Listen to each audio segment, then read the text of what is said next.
Hello, everyone, and welcome to Kahenge. Today, Manahil and I are super excited to welcome our first guest from India, and her name is Arushi. Hi, Arushi. Hey, Hi guys, How are you today? I'm great. How are you guys doing? So good. And thank you so much for reaching out to us, and thank you for telling your story so bravely. And we're so excited to learn more from you today. It's my pleasure, and I love your platform and love what you guys are trying to do with it. Thank you. thank you. So today we are here with Arushi, and in our last episode we had talked about acceptance and tolerance towards chronic illness. And within that theme, Arushi reached out to us and shared her story with us, and it's just like really amazing. So we are so thrilled to have her here. So I'm just gonna let you take it away. Okay, cool. So I'm going to quickly start by talking about what my chronic disease is. I have been fighting fibromyalgia for the past 9 years. And for those of you who don't know what it is, in short, it's a super complicated disease, which is a rheumatoid condition where it causes primarily aches and pains in your nerves, your bones, your muscles, pretty much every body part you can think of. And the pain can be so excruciating that it can limit you in your functionality, your mobility. So, like in my case, the pain in my shoulders and neck is so bad that I can barely type, write, even eating, anything that's a repetitive use of your hand and shoulders, that is painful for me. And over and above that, I can't sit at all. And I know it sounds a bit weird, but I have not been able to sit for the past 8 years, not even like for a minute. So I can't sit at all. Wow. Arushi, that sounds like, something that we on this end have never experienced before. So we're not even going to try to pretend that we know. But how does that feel when you have to explain this to somebody around you? It's very tough. Like fibromyalgia, first of all, itself is a very, like I said in the beginning, a complicated condition with aches and pains. There is, palpitation, leg syndrome, brain fog, thousand other things that come with it.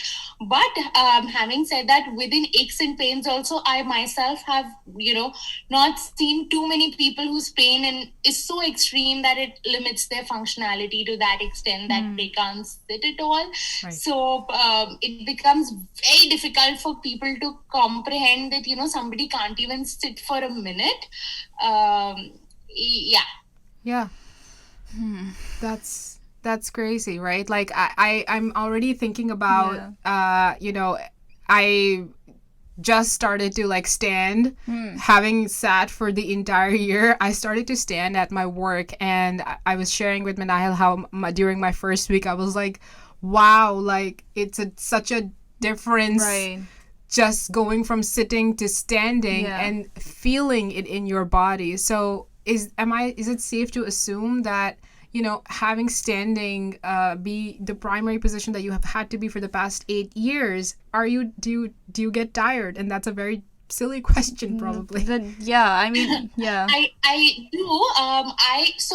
Okay, so I can't even stand for too long a period at a stretch. So my primary position is lying down, and that also lying down on my tummy. So the reason why I can't sit also is I have a trigger point in my hip, which is that sensitive that even, let's say, if you were to touch my hip with a very light feather touch, I would feel as if you've stabbed me with a hammer or something. So my hip is that sensitive. So anything that puts pressure on it, whether it's lying down straight on my back, sitting down, that is painful. So that's why these two postures get cut off. And yes, I do stand, but like I'll stand 15, 20 20 minutes at a stretch, then I have to lie down. So with all these permutations and combinations, my mobility is so limited that, a basic example, even if I have to go and buy groceries, first of all, I have to get inside a car and sit and drive, or even if somebody is driving me, I have to sit. So that cancels out. Okay, if I plan to walk to get groceries, I can't walk for more than like 5 minutes, 10 minutes, so I can't do that. Then when you go there, you have to, so I need a place to lie down in the middle, which makes it so tough for me to step out at all. So like the lockdown is not a new experience for me at all. I've been living a life of lockdown and like a quarantine life for the past 8 years almost. Oh, right. And on top of all this, like, it is invisible. So if you were to look at me, and if you know me from before, you're like, hey, you look exactly the same. You've probably lost a little weight. You look better. Your skin's better. So, I'd probably look, better than I was before. And you'd be like, wait, I saw you standing. You were standing. But how is it that you were standing then and now you can't stand? So the concept of, well, yes, she can stand for 15 minutes and the 16th minute or the 20th minute she needs to lie down, that is very difficult for people to fathom because of its invisible nature. Right. Yeah, I mean, I don't think, like you said, we can even begin to like comment on that, but like I guess what I'm curious to know is how people have like reacted to you explaining. Like, do they take it well? Do they try to understand it, or are they just like completely, do they just like shut their eyes and they don't want to hear it?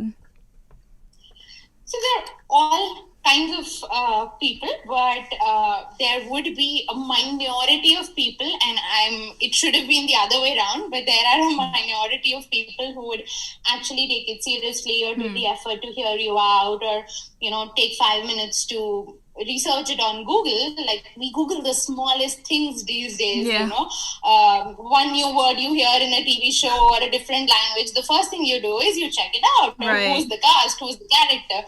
But no, people don't put in that much effort for a chronic illness. So so that's where the whole log kya kahenge thing stems from, that majority of my journey, forget the physical pain and the medical symptoms, that is one thing aside. That is in nobody's control. Fibromyalgia doesn't have a cause, doesn't have a cure, so that's a separate thing altogether. We can't change that. But what we could have changed, and we still can change, is the log kya kahenge bit, the perception of people and how people react to something like that. And which is why I was like super excited to talk about this today with you guys. Thank you. Well, thanks for even doing it, because, I think that a lot of it that you're talking about, the people looking away or pretending that it's not there, or not taking the time to, research something that's not a Netflix show. Right. Is, people pretending that it's easier to look away rather than this causing discomfort to them. A lot of our personal experience stem from the fact that, like, people might say, how are you doing? And then that, leave it there. But if there are people who are going to be around in your life, if not every day, then at least a week or monthly, or, it's definitely become less since COVID. But, there are, and unfortunately, these are people that are around you. They're often your family members. They're often aunts and uncles that you see, on a regular basis. And unfortunately, in our personal experience, the hurt has come from the fact that the understanding is not reciprocated. And it makes it harder for the person who's living with the invisible condition to actually, express what they're feeling. Or just to be seen, they just feel so unseen. I mean, like, when people ask, like, how are you? I mean, do they even mean it? Like, if they're just not going to stick around to actually listen to how you are, then why even ask, And I completely mimic the same sentiments. when I got diagnosed, or initially when I got to know I had fibromyalgia, I mean, the first couple of years were such a whirlwind because I'm a very social person. Like, I've always been the kind of person who's surrounded by people, an extrovert, taking part in debates. My work life was very hectic, glamorous, something that involved a lot of like public connection and talking to people. And suddenly when this happened, I started telling everybody, all my friends, and you can't see me right now, but I'm quote unquote putting quotes in the air when I say friends, because I thought they were my friends. And friends and family, where I started telling them, this is what is happening, I don't know what it is, and I can't do this. So first of all, like, the shock that comes to you, okay, your life from today is going to change drastically. You're not going to be able to do the work you do, the kind of things a normal 20-year-old would do. So you are at your level trying to grapple with the medical fact and the way it's going to change the situation. But as soon as I told somebody, like you said, people just say, how are you, to just for the heck of it without meaning to. My first conversations with everybody was like, oh, how did this happen? What caused it? And that was the last conversation I had with that person. After that, I never heard back. And, it was so strange. At that point of time, I kept wondering, like, did I ask something of them?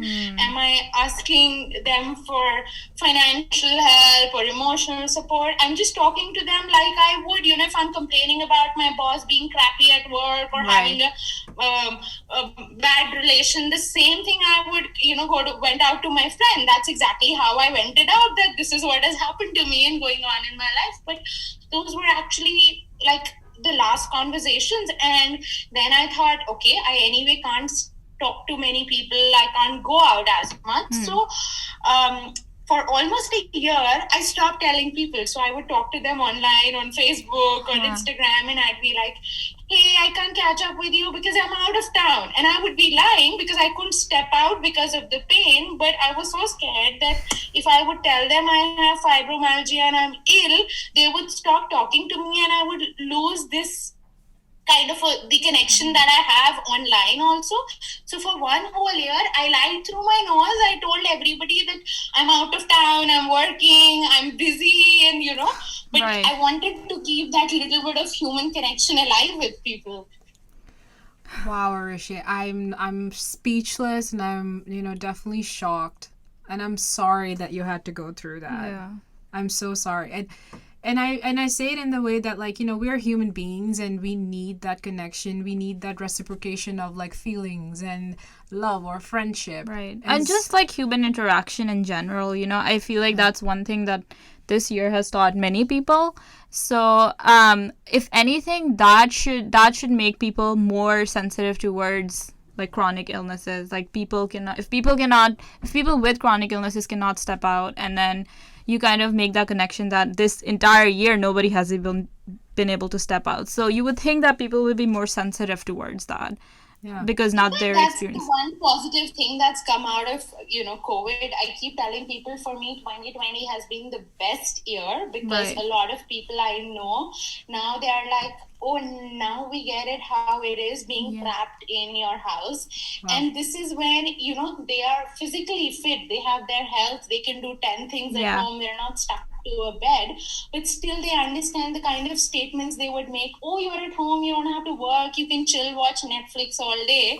Now they call me back, dude, we watch Netflix for like a week and we don't know what to do. We can't keep doing this all the time, Yeah, that is so relatable. That's so relatable because, like with our mom, like she always used to complain about not complain, but like it was there that like she can't get out of the house. Everybody has school or work or college or something like that, so everybody would be out of the house and she would be alone like Monday through Friday. So now we get it. We get it, how bad it is and how hard it is. Yeah. And honestly, in addition, like our mom, she, was not always not able to drive. She was not always like inside the house. And so she used to have that exactly what you were talking about before, like, life, school, driving, friends, shopping, like all of that, But it stopped after a while, like when she, because of her multiple sclerosis, when she was not able to see the road right and it felt like it was like moving in on itself and stuff like that, her driving stopped. And, ever since then, her outgoing nature and, the independence to be able to do those things outdoors also stopped. And that sort of like also reminds me about you, how you were just sharing that you did have that social life and that outgoing job. And can you talk to us a little bit about what must have been going through, and only if you're comfortable, going through your brain, and how you navigated that change in your life?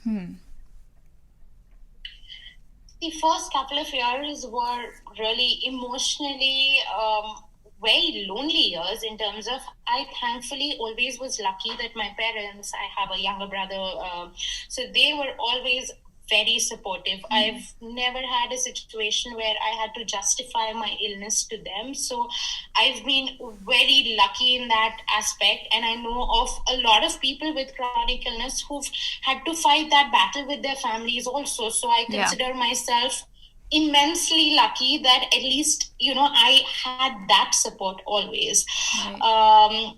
I think the biggest loss I immediately felt was work. I'd been one of those overachievers from an early age. I was one of the youngest marketing intern with Coca-Cola. That was my first job. Then I worked for Kingfisher Beer, which is India's number one beer brand. And I was the youngest ever brand manager in their history. So, a lot of first, and I was very career driven, and I was doing well. My bosses were happy, and and I was very passionate towards it because I was into sports marketing, and I've been a sports player. I've been an athlete. I've been a basketball national level player, so I've always been fit physically, been healthy that way, and I was doing something which I love, which doesn't happen to a lot of people.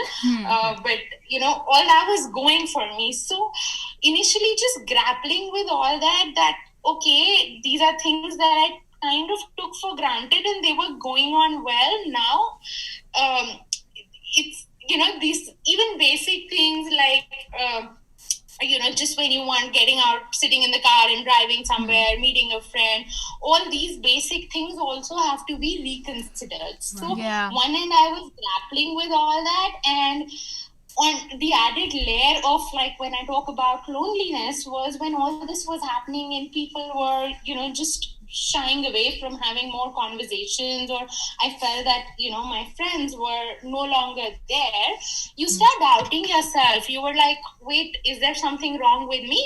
Why aren't people there? And, at that point of time, because people weren't that openly talking, I didn't know for a fact that this is a universal story. It happens to primarily a lot of people with chronic illness. Whoever I've spoken to, at least a majority of them have had similar experiences of distant family, friends kind of taking a step back from them. But at that point, it was very difficult to understand. And I kept thinking, if I would have been in their place, or if I don't know how would I have reacted if I was in their place, but I would hope that if I was in their place, I would reach out. I would rather make an effort if I hear of somebody who's going through a tough time in their life. And it was very heartening because I would then at some point I realized I have to make the effort. I'm the one who needs to be social. So I'm going to be annoying and I'm going to call everybody up. And I started calling people and I'm like, hey, listen, my house is very centrally located. So I'm pretty sure you pass by my house at least a couple of times a week. Stop by, just come for 5 minutes, come for coffee, just come say hi. It won't take away too much time from your life, but just seeing a third person apart from my parents would change my week and my month drastically. So do that. So and I would keep making these calls. Then the 10th, 11th time, somebody would come by and stop by, and it was so funny when they would come and see me, their face would be as if they've come to a funeral. They would be so sad, as if, and, with their head down and, we're so sorry to hear. And I would be all chirpy and excited because I was excited to see a different person. And but I think gradually a lot of people realize that, I'm still the same person. I still laugh at the same jokes. I still want to hear about their day. And in fact, my illness, the reason that one wants to meet people is one wants a different mindset and wants to get distracted from their illness, which I live in pain 24/7. So if I talk about that all the time with the person I'm meeting, it's not helping anybody. Right. But I think now, after like 9 years of going through it, when you take a step back and look at it from the outside, I sometimes do understand other people's perspective also now, which at that time I didn't. I think a lot of people just don't know how to deal with it. They feel that they have to, be very sad, and they feel awkward about talking about their life because they feel that that's something you can't have. So I think it's that they come from a good place, a majority of them, and I think that they want to avoid that uncomfortable position, which is why I think that's what I've kind of figured out. Could be wrong, could be right, but that's what I think. What do you guys think? I think that you've hit on a very, very, very sincerely true topic. Yeah, it's 100% right. I think it's 100% right. It's 100% right. And it's so true, right? Like, you don't want to talk about the things in front of somebody if, like, I'm able to run 100 miles an hour. Yeah. And if I'm talking to somebody who can't, then naturally I don't want to talk about it. But you know what? Everything that you just said makes me realize how unfair of a position it actually puts the person in who is living with the chronic condition. Right. Because it almost seems to me that you are being brave for yourself, but you're also being brave for like 20 other people around you. Yeah, which you should not be responsible for. I feel like that's a little too much, and I would love to hear your thoughts on that, because it makes me feel like, there must be times where you're like, you know what? Why do I have to be that strong person? Yeah, like just talk about anything else, or just talk about anything. So that must be really hard. I know, like even till today, like with people who still known me for a bit, sometimes I have to carry the burden of the conversation if somebody comes to see me. And sometimes I'm trying to be all chirpy, happy, talking to them, asking them 10 questions, and somewhere in my head I'm like, you go out every day, you go to work, you have a life, you have a partner, you go out to eat, you have 10 things. Talk to me about that. I don't do anything. It's not my responsibility to make this conversation keep going. It's your responsibility, dude. Yeah, I feel like it's even more unfair if they know what kind of a person you are. You're open to talking about literally anything. I'm assuming that you don't mind that they're talking about all of these things. So if they know that about you and your personality, then even then they don't make that kind of conversation, then that's just very unfair on their part. Yeah. And a lot of people still don't. Like, why go far? Even my family, my cousins, a lot of people in my family who were very close to me, who would, call me every now and then, and you're very busy at work, come meet us, talk to us, and, they know the kind of person I am. They know I'm open to talk about everything. And I'm in fact, I keep telling people I feel like that person who's trapped in that, we have this reality show, Big Boss, Big Brother. Like, I'm trapped in that house where I live through your experiences. You tell me what the kind of day you had, what you did, you went hiking. So I'm visualizing that and I'm living through those kind of experiences. I want to hear about it. But I think a lot of people, like, sometimes I do understand them, but there are some people who just don't want to make an effort also. Yeah. They feel it's easier carrying out, going out clubbing or going out having a drink with somebody, and just rather than making this effort. Like, I don't know. I feel a lot of times people just don't want to make an effort also. Yeah. Right. But honestly, I think that you've sort of hit on a very good point here, that you're saying, I grant you permission to talk about your life in front of me and be a true person to me, because you do deserve that.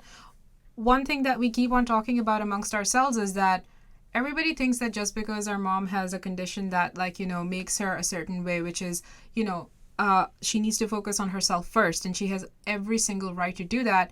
But we keep on talking about the fact that just because her mom has this condition, or it makes her a certain way, that she has to put herself in a corner and make sure she's fine or something like does not mean that she has ceased to be the person that she was before this diagnosis. And the truth is that she's actually the smartest, most intelligent, inspiring role model that we will ever have, because the fact that she is the age that she is, and that she's been living with this condition since 2002, makes her kind of a hero, makes you a hero. The fact that you are still you. Yeah, you're dealing with this, and then you're choosing to be just as you as possible. I mean, that's, like you said, heroic. It is. But it's unfortunate.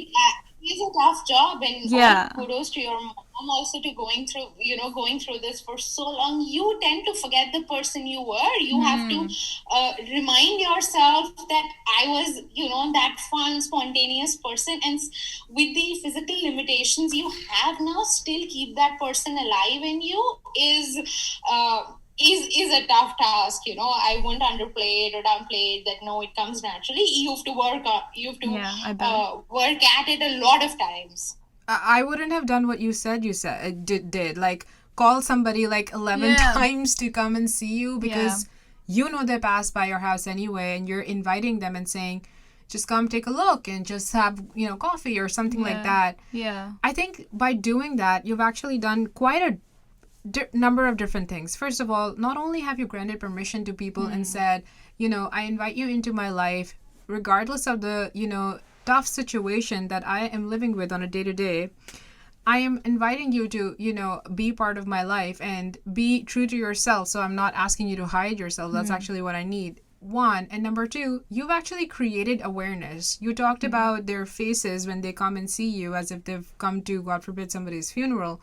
But it's maybe also that thing where now they know, after maybe, and please do share if you've had somebody who's developed sort of a experience with you where they keep coming back, they keep asking, have they learned? I've made such lasting friendships. I mean, I now, after 8 years, like today, I have a group of friends here where I live, and I was also living in a different place, and I had to move back home after all this happened. So again, I grew up here, but I'd lost touch with a lot of people here by just not being here. I studied in the US, then I worked in Bangalore. So I wasn't there in my hometown, Jaipur, for a lot of time. But people who, like you said, I called them so many times. Some of them came back. They talked to me a couple of times, and they kept coming back. And we're like super close friends now. And I'm very comfortably, I have a group of people. Some of them are people I went to high school with, but we were not in touch. Some of them are people I didn't know at all. I just got in touch with them on Facebook or Instagram, talking about some stupid show or something completely off topic, and they're close friends now, acquaintances who've turned into friends. So that way, I'm in a happy space now, and people who, even if they're family, people who are not making that effort, it took me a while, but to let go of those people and not making, it's not worth my energy. I did my bit, tried X number of times. If I'm not, getting a response back, let go of those people, and with a good heart. It's not that I have anything against them. Whatever's going on with their life, maybe making this effort is not worth their time. So, each one live their own life. But I've made some very, lasting friendships that way. And after a couple of years, I realized that it's my life at the end of it.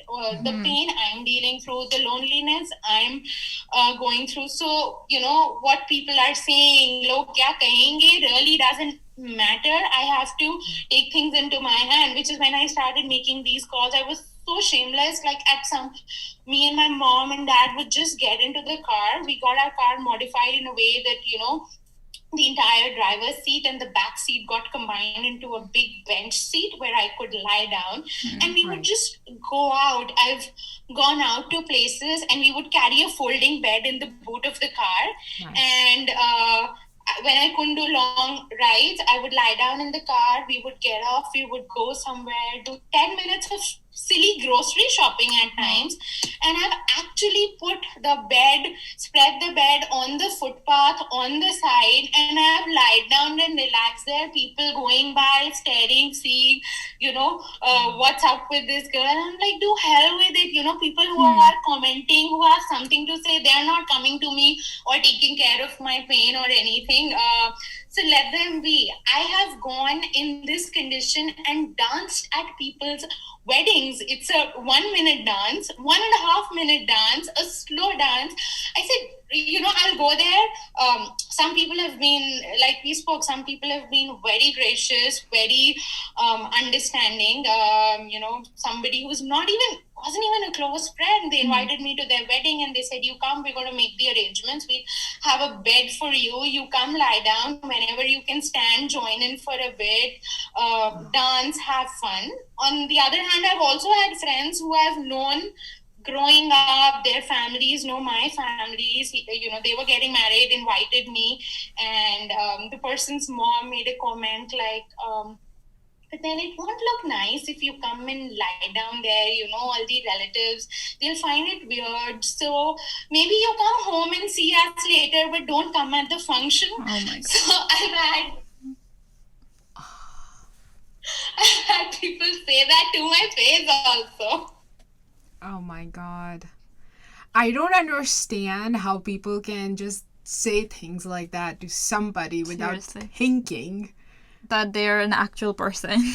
Oh boy. When I do all these things, go out, I've even gone out to cafes and, I would speak to the owner and ask them if there's a booth somewhere in the back where if it's okay with them, I can lie down and with my friends, and I still want to go. And some people have said no, some people have said okay, but it's the people around and, the kind, everybody's staring at you, the kind of chatting going on. People have like, oh, she must have had too much last night. She probably Oh my God. That's not funny. Doctors sometimes say that to me that you don't look that sad. You're never crying in my clinic. You're always happy and smiling. So I'm like, if I was crying, you would tell me you are depressed and you're in a bad state. Now I'm happy you have a problem. So what? So you can't win.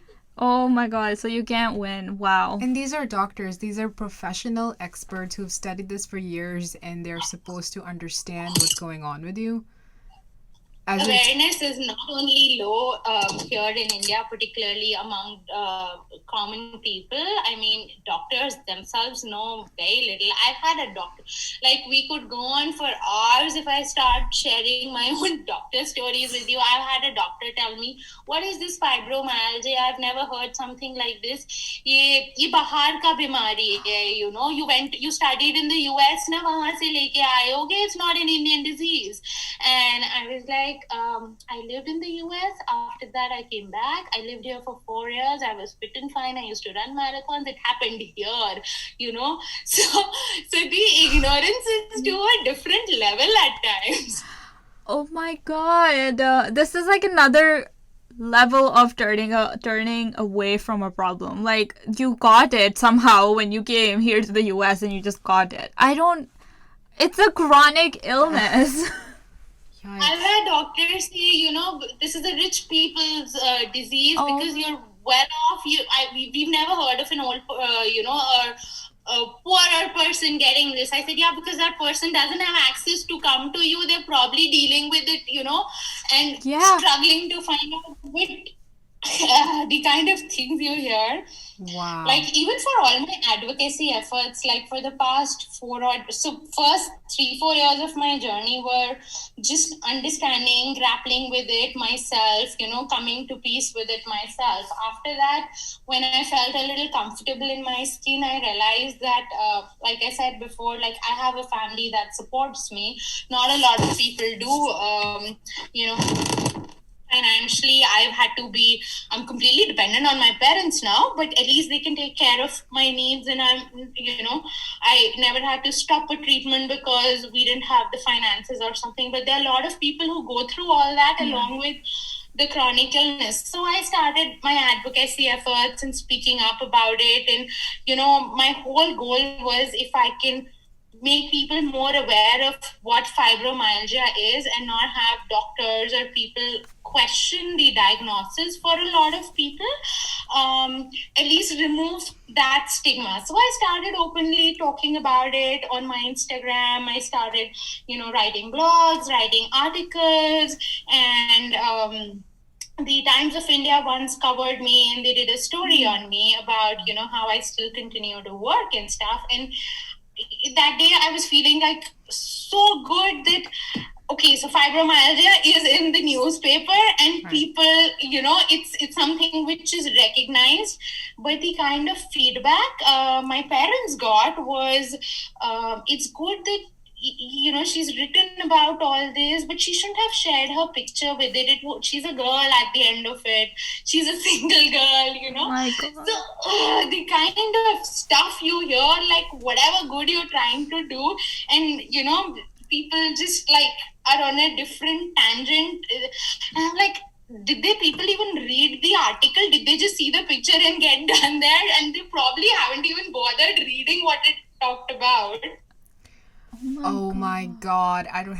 The fact that it always has to come down to she's still a girl, even when you're trying to do something completely different, I can't even begin. Yeah, like the disease is going to, or the condition is going to look at, like, what my genetics is. I mean, come on. So,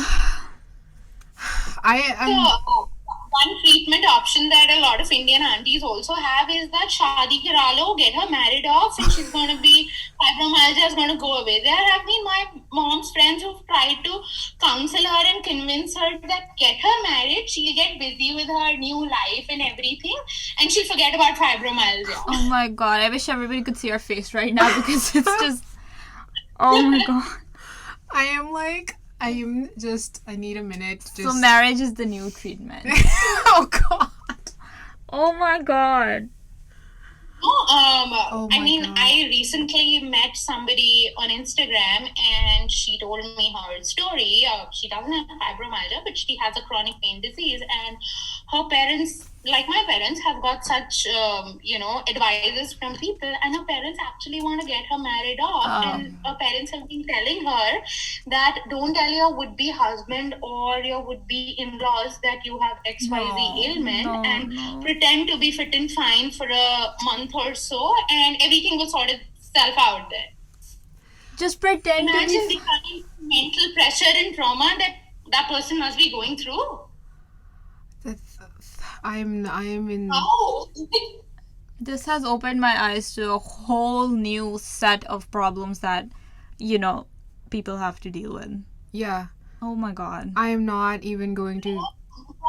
Like, I talked about my story. I've come across so many people because of my advocacy efforts who've reached out. Like, there are not a lot of people in India who openly are talking about, their chronic illness and what it goes on behind the scenes and how it is. There are people who are thankfully doing it, but not a lot of them. So I get a lot of people who like approach me one-on-one and, end up telling me their story. And I know of a person, he's not told his family because they're in a joint family and a family business, and he's so shit scared that he's going to lose his stake in his family business, that he's been, pulling through the pain, pulling through everything and just not telling anybody because he's going to lose his space there.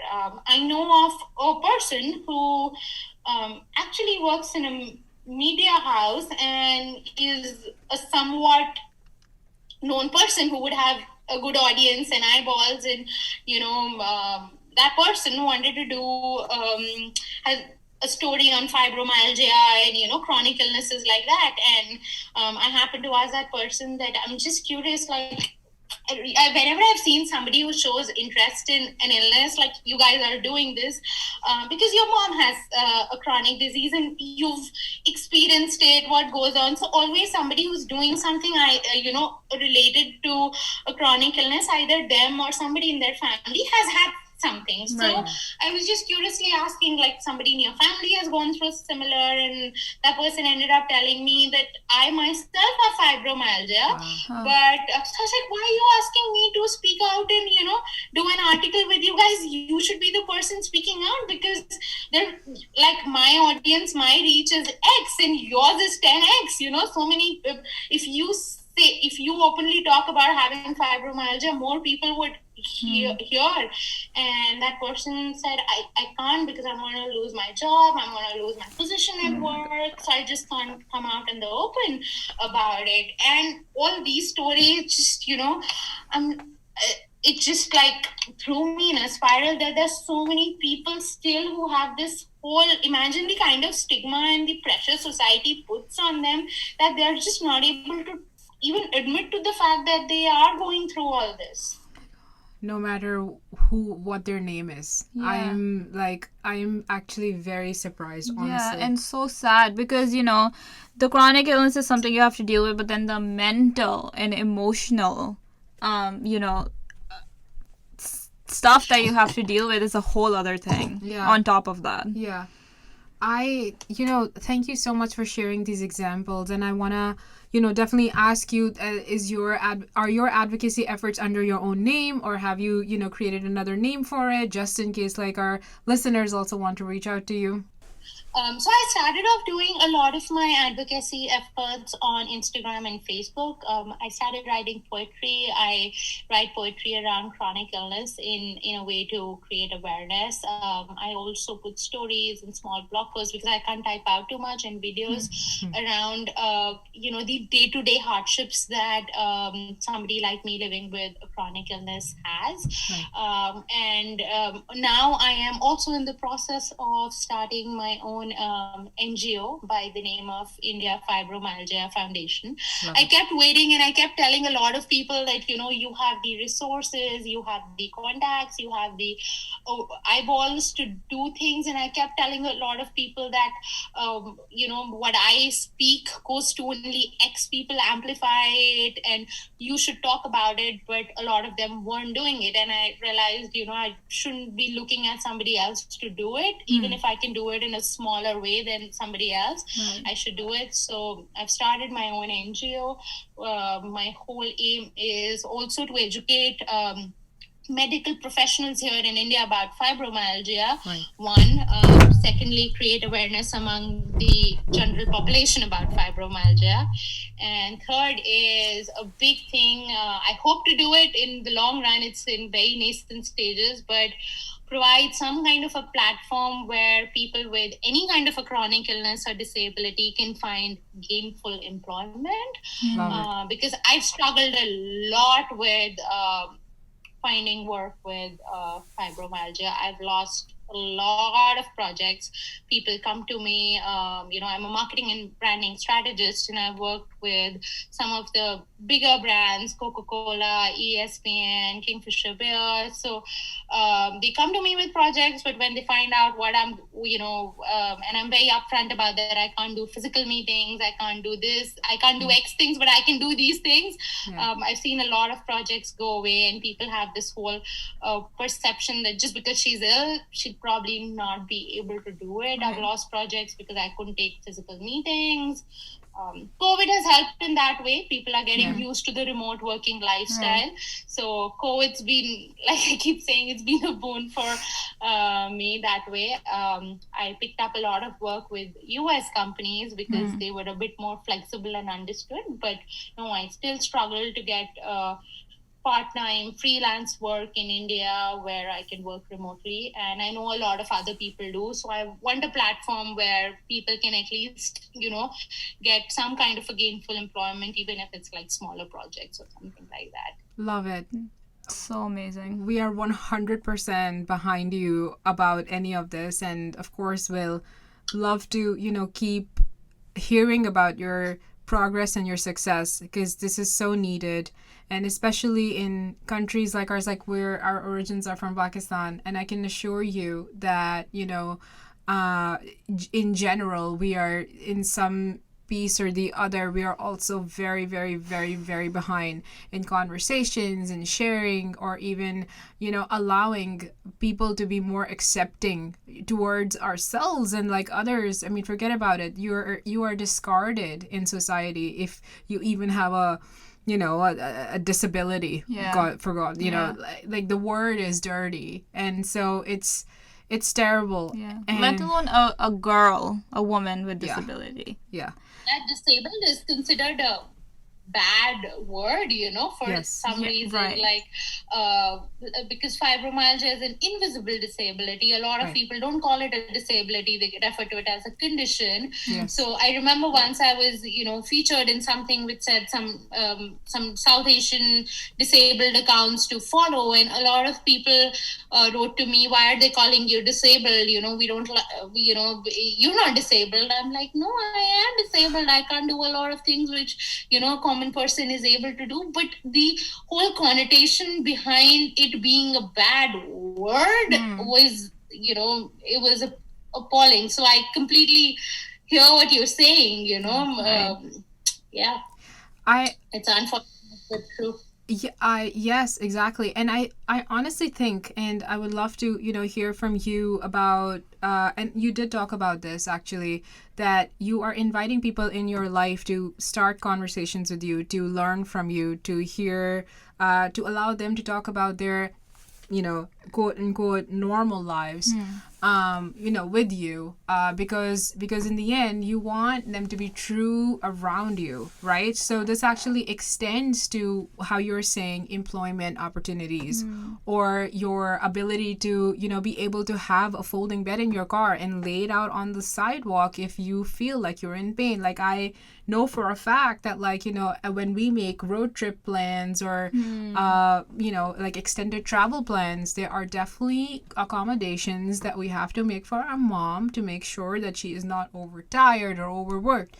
And it doesn't mean that those things can't be done. It just means that it needs a little extra help, like we like to call it, So that being said, I definitely want to ask you, like, what are some tips, or what are some starting thoughts around this that you would like to tell our listeners who are around people that might be living with chronic conditions and would like to, expand their own horizons in helping those people?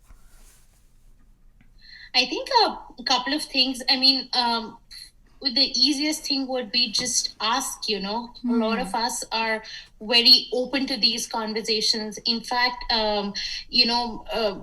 just ask us, because all of us have different needs. I, for example, would want a place to lie down. Somebody would want a place to sit, or there are different kind of things which you can do. So just ask the person, if you're making a plan with them or making a trip with them, ask them.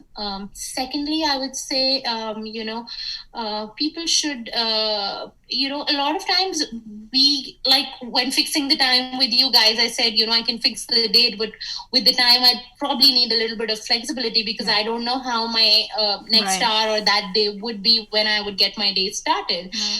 So sometimes flexibility helps, because a lot of times we have the best intention to meet you or to carry out a plan, but our body just doesn't hear us, our body doesn't go with it. So just be a bit flexible in terms of things. And I think third and foremost, just check up. You always don't have to help them or accommodate, but just like doing a basic thing as picking up the phone, saying hi, it's their birthday, wish them, send them a small thing, do something like that, a small gesture, which would not take away too much from your time, not be heavy on your pocket, but send them one rose, and you would not even know how much happiness it brings to that other person, just for them to know, okay, somebody there is thinking about me and cares enough to make a small effort. So if we can just do that, I think that's more than enough. A lot of time people with chronic illnesses and disabilities are not expecting much out of you. They will take care of themselves. If they need something, they will ask you for it, but just make that first effort and just say hi. Then if your vibes don't match, don't stay in touch, but at least make an effort to know the person. Yeah. Oh, that's so That's sweet. so beautifully put. That's so nice. And I love that you brought it down to like such a simple thing as like even sending a flower. Yeah. I completely agree. And I'm gonna do that actually myself. To a couple of people that I can already think of. Arushi, it's been, I feel like I mean, can you believe it's almost been an hour? But like the truth is that I feel like I could keep talking with you for hours. Because you have such a positive vibe. I feel like you bring such a positive energy to all of this. Just taking every single thing and just turning into a positive statement. And I can keep hearing you for hours. And I want to ask you if you're comfortable sharing, how are you feeling right now? Because I want our listeners to be able to, not compare, but just hear you in your context. How are you doing right now, this second? I'm in a lot of pain right now. So on a scale of 1 to 10, I'm somewhere sitting at an 8.5 or a 9 right now. Right. And I am not without pain even for a single minute. Like I'm in pain all the time. It just varies from degrees. For me, it starts somewhere. I'm usually at a 6 and 7 most times. Wow. But that goes in the background because that kind of has become the new normal. But yeah, I'm in a lot of pain a lot of times. But so like, just off the top of my head, a lot of times people do ask me questions like, why do you do all this? I do went out sometimes that I made this video, or I did, let's say, this podcast, or I did something, I did a marketing project, and it aggravated my pain and I was struggling for a week or something. And first reaction people have is, why do you do all this? You don't need to. And I'm like, I probably don't need to talk to you also. And I'm in pain doing that as well. But, I am in pain all the time. But I still want to and choose to. And yes, I can, it's like to get, there's so much satisfaction out of doing all this that it kind of sometimes that adrenaline rush, not only helps create awareness and helps other people, it helps me also because I do forget. My pain becomes secondary for all this time. Yeah. Wow. Right. And can you guess? I could never, but I guess it's like just such a lesson. Thank you so much for sharing how you're feeling right now. And it's such a lesson for us to not even assume things, not even come to assume things about, what we see or what we hear a person say, because I feel like anybody hearing you right now can definitely tell, oh my God, maybe this person has had coffee, or it's not like past 12 or 1 a.m. in their country. Yeah. Anything. 1:30. 1:30 exactly. And so you sound like you just woke up from like a 9-hour nap, and you've had your first cup of coffee or something. So this makes this I'm just so excited to be talking to you guys and doing this. So I'm like all chirpy and excited about it. We want to have you back for, not just talking about this, but honestly everything else in your life, because one thing that I feel like we learned from the last episode and we kind of like knew too is that like the chronic illness is not the only thing that chronically ill people have to offer. There's, that's a big part, but like there's 1,000 other things we can learn from them. So like, please, we would love to have you back and just have a conversation about anything. It'll be my pleasure. Anytime hit me up, I'll be there. Thank you very much. And thank you for giving us your time and your beautiful energy. The work that you're doing and you continue to do, we would so totally love to get updates on that. And maybe some of the stuff that we talk about would be, about your experience and your progress and your, just like how you are navigating all of this while dealing with that 8.5 or 9 point scale pain that you're talking about. And you're such an inspiration. Thank you so much for everything. And thank you so much to you guys for providing a platform for so many of us to talk about these things and to start such conversations. We need people like you to have these conversations so that people can hear things like this. Yeah. Thank you. Thank you. And thank you so much. And we're trying, and I hope, and we're not the only ones, so that makes us happy. Yeah. That makes us happy. We're gonna end on that note, guys. Thank you so much for listening to us. And, please do reach out to any one of us or Arushi if you feel like you just need somebody to talk to. Exactly. And of course, with Arushi's permission, I say this. Yeah. But, and being respectful of her time. Anytime. Yeah, my DMs are always open on Instagram. That's so generous. Thank you. And guys, I hope you have like a wonderful upcoming holidays if you're celebrating. And definitely, as always, do not worry about Lo kya kahenge. Thank you so much.